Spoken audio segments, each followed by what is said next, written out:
from the sidelines of the ICR Conference here in Orlando, Florida. I'm Jarrett Banks, Editor-at-Large of Exec Edge. Joining me today is Sophia Goldberg, the co-founder and CEO of Ansa. Sophia, welcome to the program. Yeah, thanks so much for having me. Great, let's get right into it. Can you give us a quick overview of the company and the solutions that you provide? Yeah, definitely. So at Ansa, we're a modern stored value platform.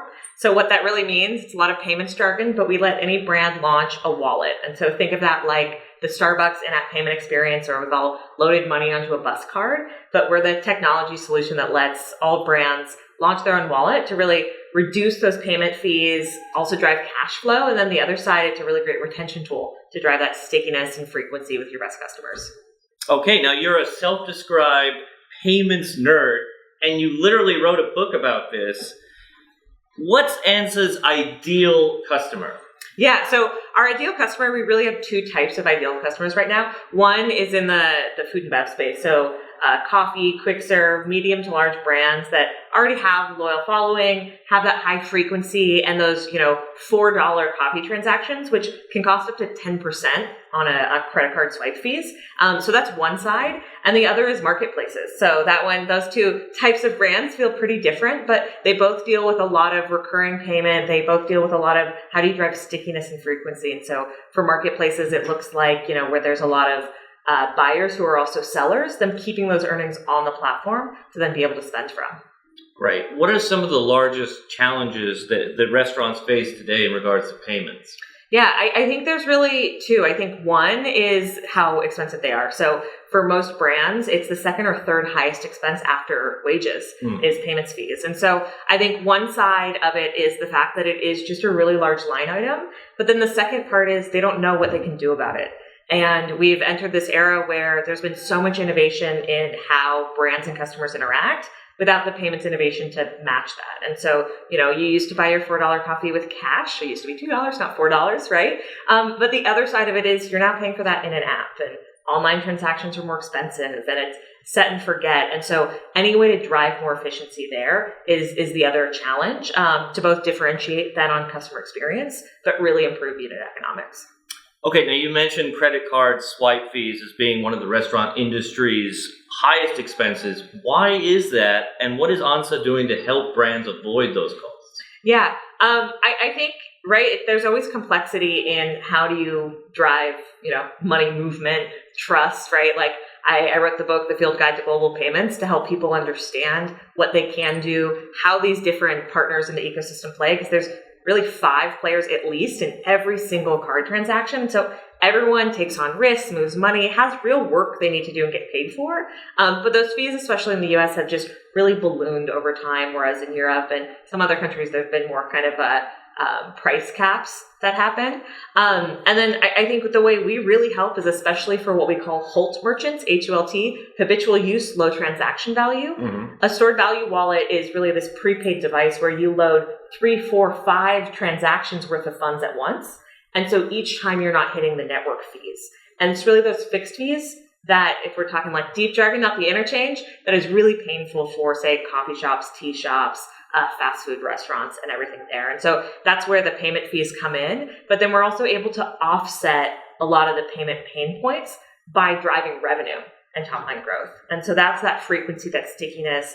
Majority of customers are more likely to spend the balance they have. And now people on TikTok call it girl math, but consumer sunk cost fallacy psychology is the same aspect. But I'm more likely to walk the extra block to that coffee shop, or, get an extra burger a month if I already have the funds and it feels like free money. Right. Now, you recently announced the launch of Ansa Anywhere. What can you tell us about that? Yeah, so that's a really, really exciting launch of how do you let someone use their stored value wallet that maybe starts in your order ahead app or on your website in store. And so I spent 4.5 years at a company called Adyen across commercial and product roles, and saw a lot of the pain points around point of sale systems as we were then learning more about, especially the restaurant space with franchise brands and license locations and a long sea of different hardware providers at the point of sale. We knew we needed a solution that wasn't just a win-win for the customer and the brand financially, but also the operators and the tech teams being able to launch. And so what we were able to pull off and build, we're really excited about. So it's no additional hardware, no QR code scanners. It's point of sale, PSP agnostic. So whether you're on Toast or NCR or 5 different setups across, a few hundred franchise locations that all get to pick their own, you have the same customer experience that most Americans now use, unfortunately, due to COVID, of Apple Pay and Google Pay. Mm-hmm. And so what it looks like is you add your stored value card. So what's your favorite chain? Let's say Portillo's. Yeah, so you'd add your Portillo's balance to Apple Pay, be able to go in and tap. And that means you don't have to train, the 17-year-old who's at the checkout. You don't have to make sure the USB is plugged in. You don't have to pay for all those scanners. And also, if you're a large brand and you change point of sales, that experience stays the same. And so Ansa Anywhere is really just, for me as a payments nerd, a magical moment. But then hopefully also, as we're seeing with adoption, for the end consumer, it's easy, it's set and forget. We want to have as little friction as possible. But then on the technology buyer side, being able to really have an easy rollout experience. That makes a lot of sense. What are some of the other main benefits for restaurants using these closed loop wallet solutions? Yeah. So the ones that are usually like top of the bill that we started the company around were cost savings, but we actually find that's kind of the least interesting one at this point, because it really is the revenue opportunity and what we can do for marketing teams, which is an entirely new set of data on your customers and how they spend. The other side of it also is it's another footprint for them to incentivize customers and see who's likely to churn. How can we incentivize them, maybe adding a few dollars to their balance or try and cash back alongside our points program. And so a lot of that incentivization is what we can help on. And that drives real growth in terms of frequency, revenue. Some of our customers see over 30% increase in frequency from customers who adopt a wallet. So it ends up being really, really impactful overall. Now, tell us more about this concept of stored value and how that plays into the psychology of the consumer. Yeah, so I love this because I know so much about this and read up and have built a company around it, and I still get caught in these traps of getting an email of like, hey, your store credits can expire. And I'm like, oh, well, it's like $4 free. I should go buy, a $60 sweater. I probably shouldn't have done that, but I still sometimes do it. And so I think it really comes down to we're all just animals that want a deal. And especially if it's a brand you already have affinity to, right? So you're not trying to get someone to come who's never come or come once or twice. We really try and say like, we're the best payment product for your 20% most likely or most frequent customers, who for a lot of brands are 80% of their revenue or more. And so it's that idea that you'll walk an extra block to that cafe versus another because you have a balance, or you'll buy an extra treat rather than just a coffee, you will also get a muffin, or you'll treat your friend to a slice of pizza with a lunch deal, because a lot of brands are doing really great lunch deals, which are under $10 right now. And so that falls into that category of that habitual spend, and making it a no-brainer. And the more you can kind of gamify and lift the weight of a financial decision these days, the more that can really change consumer behavior. Okay. Now, you've described Ansa as providing loyalty with a little L. What do you mean by that? Yeah. So it's been really interesting working, especially in the restaurant space, because they all have what I call big L loyalty programs. They have points programs. They have, sometimes it's in-house, but a lot of times it's with, some large loyalty players. A lot of those are really great partners for us. And so we were struggling to figure out how to talk about the fact that at the end of the day, I used to always just say we drive LTV, and then you have to unpack that a lot. And so we are a loyalty tool, but we're not a loyalty platform. And so what we mean is the same outcomes you're looking for from your loyalty platform, we help supercharge. And we work really well once you already have, say, a points program or whatever you've launched, which most brands have in the last few years done these like huge digital overhauls.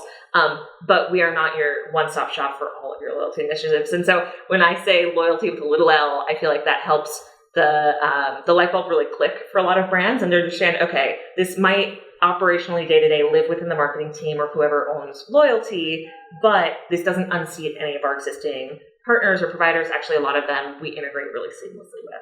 Okay, now you work with a lot of great brands across the industry. Give us a sense of the size. Yeah, so our best customers are typically in the like 20 to as many as possible type range. And so once you hit those, dozens and then hundreds of locations, that's where this really becomes that massive financial flywheel, because it means you have a team that can care about driving adoption, right? It's not set and forget. There's huge win-win for, the brands and the franchisees, but you have to make it also that third win for the customers. And that's where, having the right teams and understand that customer data comes in. We are looking to partnerships on how we serve kind of like the smaller end of the market, and hope to have more there soon eventually. But really, like the larger brands, once you get into franchise and more complexity, and that's where our product really shines. What do you think is driving this adoption, particularly with younger generations, with these digital wallets? Yeah, I love that question because often I'll talk to folks and they're like, but I want to use my credit card. I get points. Well, Gen Z overwhelmingly is still using their debit card. And so that's not the same consideration. Folks want to still chase deals and rewards, but it's coming from different places. I think even like I have a points card. I can't figure out the right way if I'm making the right points decisions, or it's a very small group of people that are really optimizing those cards well. And so I think for a brand you have affinity to, there's a pretty wide gray space to play in to drive customers to a different tender type, especially if you educate maybe on why it's better for the brand as well, and you're able to pay forward those savings to the customer to make it make sense for them. Right. Last question. What's next for Ansa? What are you most excited about? Yeah, I'm really excited this year for, I think, a few things. Now that we're in the early stages of 2025, I think really it comes down to how we're looking at the data from our customers and helping them make really informed decisions on how to grow their program. So we have some customers where over 10% of their revenue every month goes over their stored value wallet, which is really exciting. Starbucks is best in class up in the 40 percentage points area.